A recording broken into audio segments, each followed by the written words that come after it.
23 after, when you're job hunting, it's not just your experience, but how you present yourself. And so, here were some interview tips as career coach Lisa Maile. Hi, Lisa. Good morning, Mitch. And I said when you walked down, you look phenomenal. You are so nice. Thank you. Right back at you. Well, you know, this whole thing.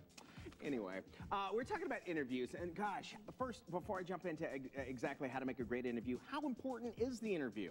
Oh, absolutely. It's the icing on the cake, but 95% of it should happen before you ever get there. Okay. And that's in your preparation. Okay. Now, with that preparation is obviously, I'm thinking, all right, this, I'm going to say this, I'm going to say that. We've broken it down to two different ways, passive and active. Let's talk first a little bit about how you can be passive in an interview. Well, if you're a passive personality, probably in school you said things like, I hope the teacher gives me a C.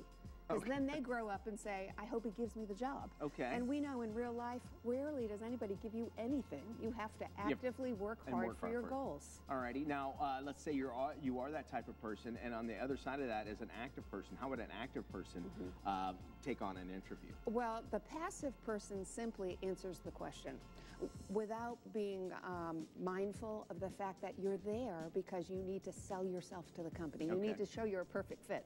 So if you're active, you're going to explain through very specific examples how you possess all the skills that they need. And the key is you do it whether they ask you or not. Okay, now explain that, because you're prepared for the interview. Well, you have to subtly control the interview. So this is why the practicing is so important beforehand, because you don't want to look like a control freak, but if they don't know that you possess all the skills needed for the job, then there's no way they're going to hire you because someone else is going to come in and sell themselves perfectly. Does that involve having a list of questions ready, and maybe I can have a wide range of different, the variety is wide range of what you're going to ask? Questions, yes, but also more importantly, before you ever even get there, make a list of everything they're looking for in the job, and then come up with specific examples of how you possess all those qualities. Do you sneak it in there, or do you just say, let me give you an example of how I turned around an organization, or how would I work that into a conversation? Well, see, recognizing that every question they ask you is actually the same question.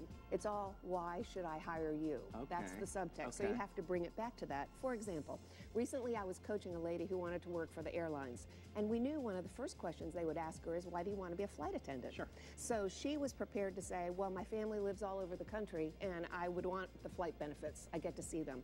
And we know that's not what the job required, nor was it what the airlines wanted. Right. They want PR and customer service skills. It makes a lot of sense, and it's obviously a lot of research that would go in it beforehand. We're going to keep you around because you got some great advice. And if you want more on career success from Lisa, on Head Drama, you can head there now, as well as her Power Interview DVD.